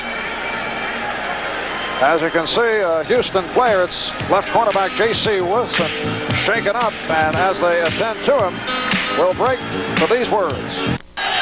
Well, Carter Hardwick has come on at left cornerback, replacing J.C. Wilson. 2nd and 1 at the 29. They go double tight end. The lone deep back is Pete Johnson. And Jack Thompson will put it up in big trouble.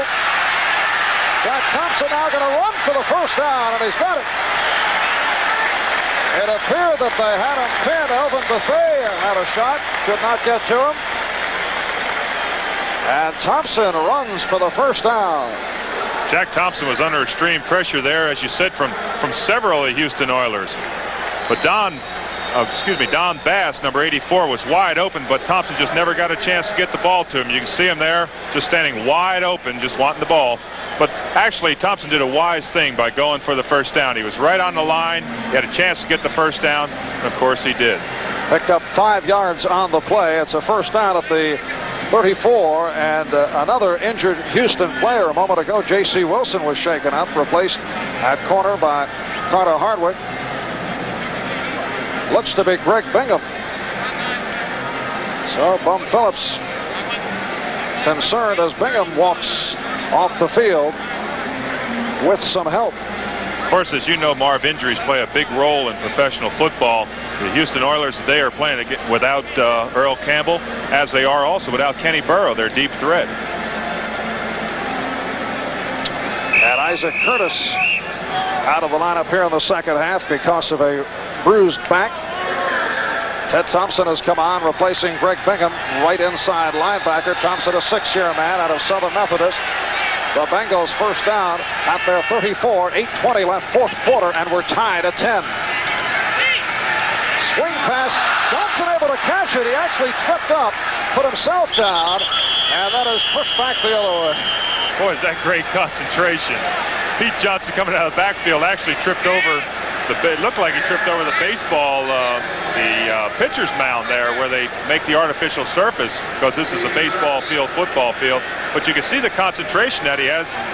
But being as big as he is, by the time he got up, they were right on top of him. But what a concentration to look that ball in. That is not a play we will find in the Cincinnati playbook next week.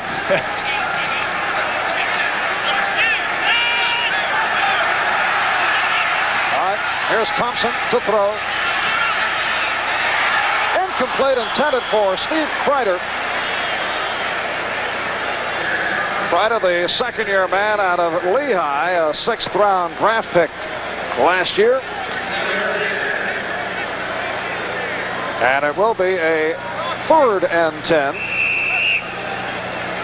out of the 34-yard line. The clock again starts to play an important part as we're down under 8 minutes, 7.5 minutes, because the Cincinnati Bengals have got to drive. They know that they're going to have to give up the ball unless they get 10 yards on this play. And the old wily Ken Stabler is going to come in there. The guy who I rode his arm to the Super Bowl, so I like him. Thompson is now 12 for 19. And a timeout has been called by the Bengals, so they want to talk things over.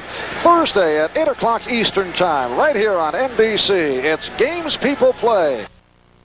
Our producer today, Mike Weissman, our director, Ted Nathanson. We have 7.5 left in this fourth quarter. The Cincinnati Bengals jumping to a 10-0 lead. Midway through the first half, a 12-yard pass play. Thompson to Don Bass. For Bass's 3rd touchdown of the season. Fumble by Ron Coleman of Houston following a reception. fumble recovered by Jim LeClaire, leading to a 26-yard field goal by Ian Saunter. Good drive led by Stabler, concluding with Coleman taking it in from 1. So it was 10-7 at halftime, and a 27-yard field goal by Tony Fritz early in the fourth quarter, tying it at 10. 3rd and 10 for the throw-in Simone, who is on the run and in trouble. Able to get it off, and it is ruled incomplete. Dan Ross, the intended receiver. And they had the wraps around Ross. Here we see Jack Tatum, number 28, of course, from the Oakland Raiders, my heydays. You can see him reacting to the play right there, and he actually strips the man of the ball. So it was actually a good play. Jack Tatum, of course, a funny story on Jack Tatum was that he was seen on the plane sleeping, and you don't want to wake up Jack Tatum. And the Houston Oilers decided they were going to wake up everybody on the plane. Of course, when they picked the blanket off Jack Tatum, they said, "Oh, excuse me, Jack, go back to sleep." In other words, they don't want to mess with Jack Tatum. That is a weekly ritual after a Houston victory on the road, where a couple of guys go around waking people up as they try to catch some Z's. Pat McAnally with a boomer. Carl Roaches to the 15, 20. Stumbles ahead, out to the 40, 45, cuts back, down to the 40, look out! Roaches down to the 25, and down he goes, around the 20. Sensational run back. Nathan Poole, a backup running back, was able to chase him down. A big, big play for the Houston Oilers. And what a cutback move by Roaches to spring it loose. You see Roaches take the ball. He's got a wall out in front of him here. He gets behind the wall right there, breaks a couple plays, stays in bounds. You can see him high stepping there, and he's off to the races. Here you see he'll cut back, makes a good choice, and he's off. And what an impressive run down here by number 35, Nathan Poole, second year to catch him, because he's a speed burner. 54-yard punt, 68-yard return. That's Tim Wilson. Tough man to bring down, gets inside the 15-yard line. Jim LeClaire making the tackle.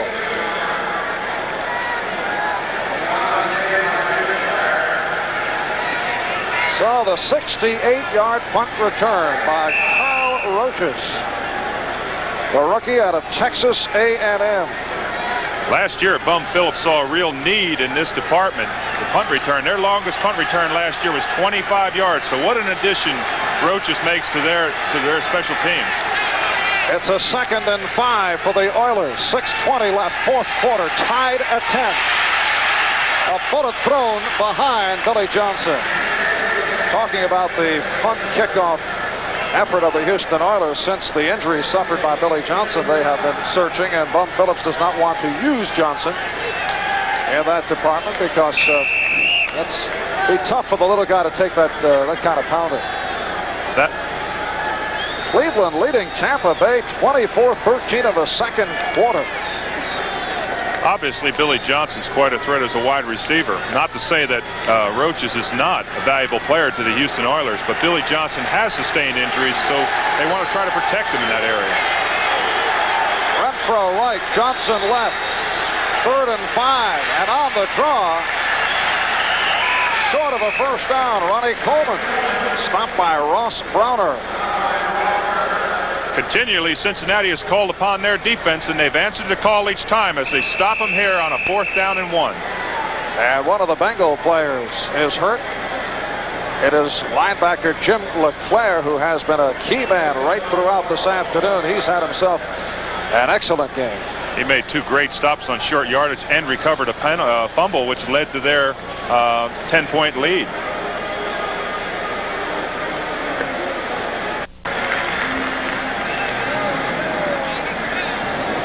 So once again, it is Tony Fritz coming on. Coming up next here on NBC, the second game of our doubleheader, where most of you will see the Seahawks of Seattle take on the Washington Redskins, plus other regional games. So stay tuned right where you are. From the 19, a 29-yard field goal. Fritz hit earlier from 27. He's 5 for 5 on the season. And Tony Fritsch has done it again. A 29-yard field goal set up by the 68-yard punt return by Carl Roches. And Houston leads for the first time today, 13-10.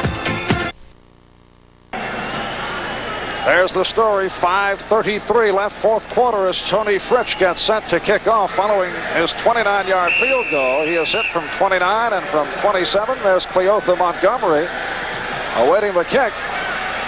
And Fritsch again kicks short of Brian Hicks, one of the up men, out near the 30-yard line. So that's the second return by Hicks. Cincinnati was in this similar position last week, Marv, versus the Pittsburgh Steelers, and they came back to win that game under the direction of Jack Thompson. So evidently they have a lot of confidence under Jack Thompson. The Detroit Lions leading the Minnesota Vikings 17-7 in the fourth quarter. St. Louis in a surprise leading the Philadelphia Eagles 10-7. Philly, of course, coming off a Monday night game, so that may be taking its toll. Here's Charles Alexander out across the 30, a short pickup. Greg Bingham, who obviously is all right after he was shaken up on the last defensive series, and on the tackle. 2-yard advance by Alexander. It is a 2nd and 8 at the 32. 5 minutes remaining in this fourth quarter. And Houston down once by the count of 10-0, now leading it 13-10. Earl Campbell has sat out right throughout. Going in, they said he would be a question mark because of a pulled groin. Last week carried only 7 times for 11 yards, then went to the sidelines. And Bun Phillips looking to do it without him today, just wants to rest him.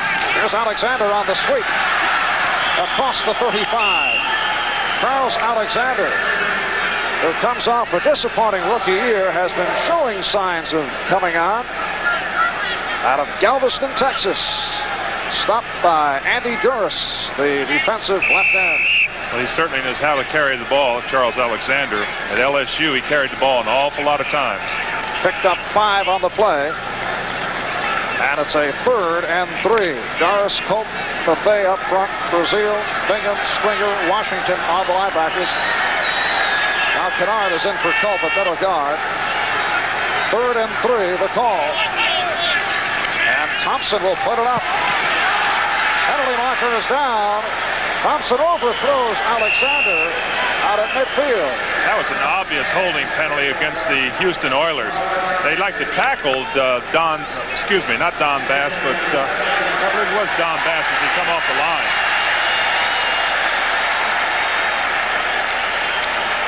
Crowd reacting to the preliminary signal by the referee, Ben Greif. Tell you, that was just a blatant call. He really. Defense holding number 32. That's an automatic first down. It's the strong safety, Vernon Perry, called for the hold, so the Bengals get a break. Automatic first down at the 42-yard line. Running backs, Charles Alexander, Pete Johnson. And it's Johnson to the 46. Pick up a 4. It'll be a 2nd and 6. Ted Washington, number 59, making the stop. Pete Johnson just continues to impress me with the size and the running ability. He's come out of the backfield. He's been an all-purpose back today, catching a lot of passes. He's probably been the main force behind the Cincinnati offense today. 16 carries, 60 yards for Johnson. 2nd and 6 for the Bengals. And it's Johnson again, out to midfield. Short of a first down, it'll set up a 3rd and 2. The clock running now, just under 3 minutes left in this fourth quarter. Houston leading it by the score of 13-10. As you look at Ian Sunter, the placement specialist for the Bengals. Detroit over Minnesota now in the fourth quarter, 24-7. New Orleans in a surprise, leading Miami 16-7. That Miami quarterback situation is still up for grabs. Here's Johnson, and he is short. Johnson, who has been doing it all day that time, not able to pick it up. Mike Stensrud with a big stump. I think they went to the well one time too many. The crowd urging the Bengals to go for it. As you look at the sideline theatrics, Nathan Poole just came on to replace Pete Johnson. It is a 4th and 1. And here is the 2-minute warning. So now the Bengals will have some more time to talk things over. 2 minutes left, 4th quarter. It is Houston by 3, 13-10. Here is the key play of the game coming up. The Cincinnati Bengals trailing the Houston Oilers 13-10, and they have a 4th and about 1. At midfield, as you look at quarterback Jack Thompson. 2 minutes remaining, 4th quarter. Thompson has just talked it over with head coach Forrest Gregg. And Pete Johnson returns to the lineup, replacing Nathan Poole. So the 2-minute warning timeout provided Johnson with a respite. Johnson and Alexander are the running backs. And the Cincinnati crowd urging their Bengals on. It is Alexander, and he has picked up the first down. Alexander going the right side to pick up a very important first down with time running down. J.C. Wilson, the left quarterback, covering up on the play. Jack Thompson here really fouls up the Houston Oilers. They thought they would go towards Anthony Munoz, but he fouled him up, came back to the weak side, got a hole there, and went on through and picked up the first down. A really important first down. Cincinnati 2 timeouts left. Houston has 3. 1:24 left, 4th quarter. First down at the Houston 47. And Thompson goes for the home run. Deep downfield, but overthrow. Intended for Don Bass. So Jack Thompson looking to put 6 up right there.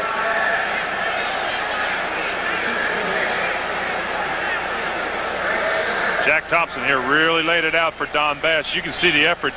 Don Bass and Greg Stemrick running stride for stride. Look at this effort by Don Bass to go after the ball.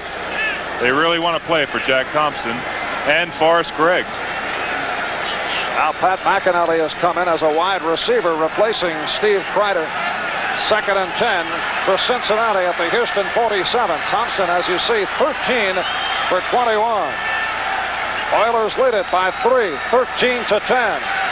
Now swing pass, incomplete, intended for Pete Johnson. That pass was thrown off the mark.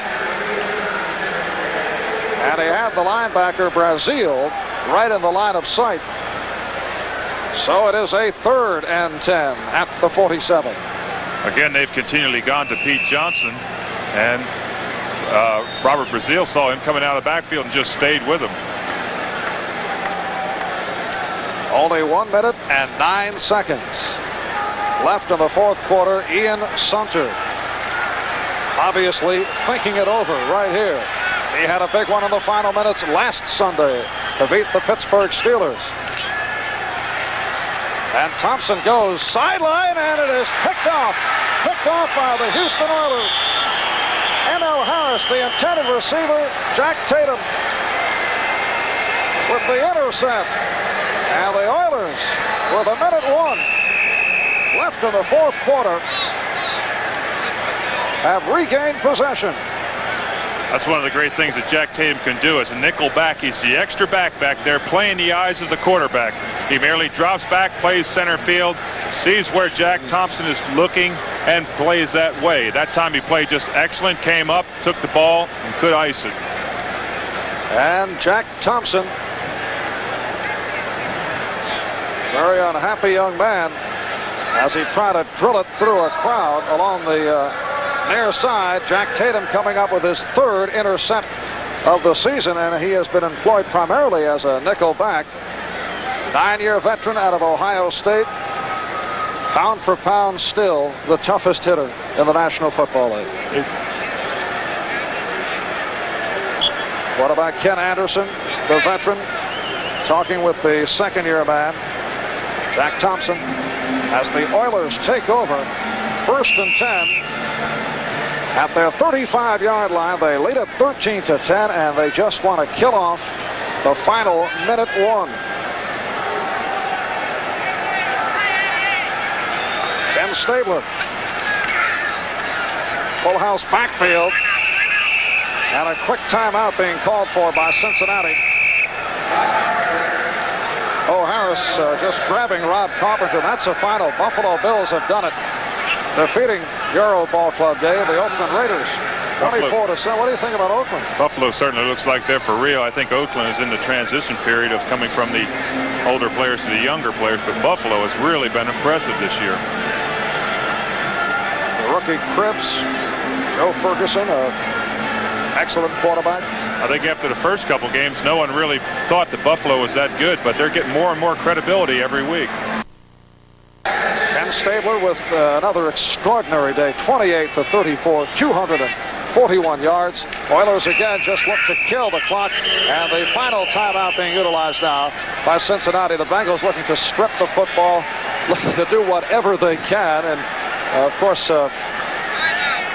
take a miraculous turn right here. That's a very frustrating position to be in. You know the clock is running out. You're using your timeouts. And all you want to do is get the ball back, give your offense a little chance, but it doesn't look very good. Like you said, unless there's one of those Philadelphia Eagles snaps against the New York Giants. As we have touched upon throughout the telecast, of course, from the Houston point of view, they are doing it today without Earl Campbell, so Bum Phillips able to give Campbell a complete day of rest. And Rob Carpenter was looking for some contact. There were no Cincinnati players looking to cover up on him.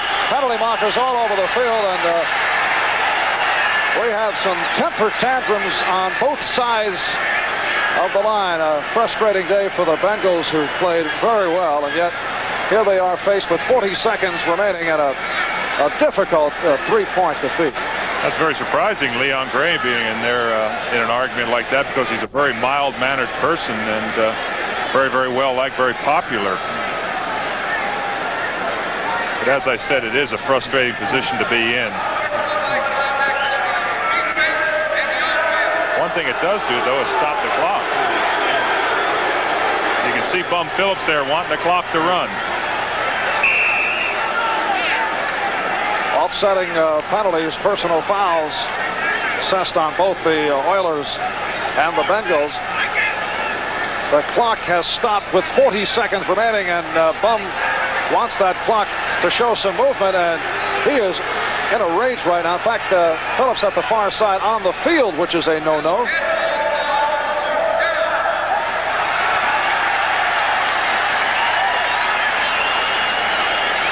Crowd looking to taunt Phillips, who is just red hot, as you can see.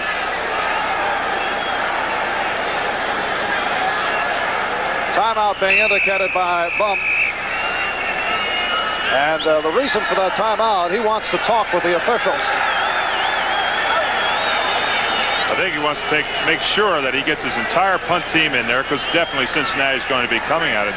But also he wants to make sure that his punter gets a good punt, because all he needs is one good play right here, a good return, and they're back in field goal position. So Cincinnati basically has done what they wanted to do. They're going to get the ball back for their offense. Even though they're not going to have much time, a pass or two could make a big difference. That personal foul really hurt the Houston Oilers in this situation.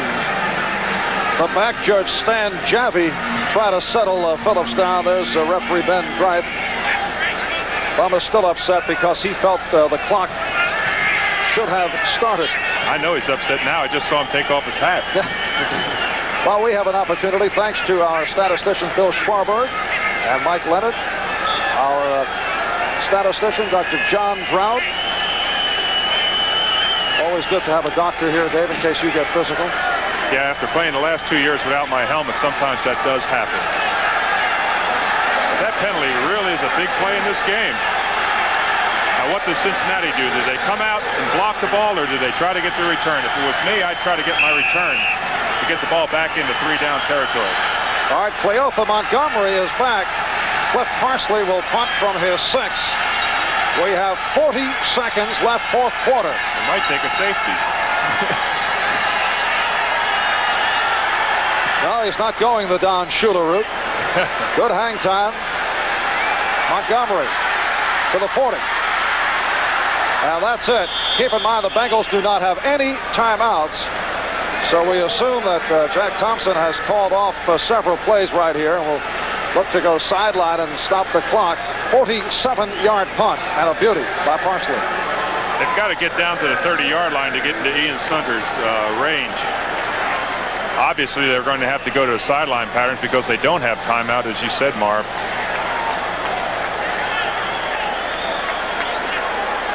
Marv Albert, Dave Rowe from Riverfront in Cincinnati. We have 29 seconds remaining in the fourth quarter. Bengals take over in a last desperation situation. The Oilers lead it 13-10. Bengals with Jack Thompson at quarterback going right throughout. 1st and 10 at the 41-yard line. And Thompson will put it up. Goes sideline, and he's got Kreider. He was in bounds. A great catch by Steve Kreider, second-year man out of Lehigh. And that play took only 7 seconds. So Jack Tatum beaten by Kreider moments ago was Tatum intercepting Thompson. And now a first down for Cincinnati at the Houston 37. We can see from ground level here that Jack Thompson is really confident in that pocket. He drops the ball in there, and he must have been an engineer because he was right on the sideline, made a touchdown, made a tiptoe catch right on the sideline. Certainly got him in range. Number 19 is Ian Sunter, and he may be called upon very shortly. 22-yard pass play between Thompson and Kreider. And here's Thompson again on first down, running out of the pocket. He's going to try to get out of bounds. No, he cannot. He went to the center of the field, and the clock is running. That is an error by Jack Thompson. The clock running. 7 seconds now. They try to line up.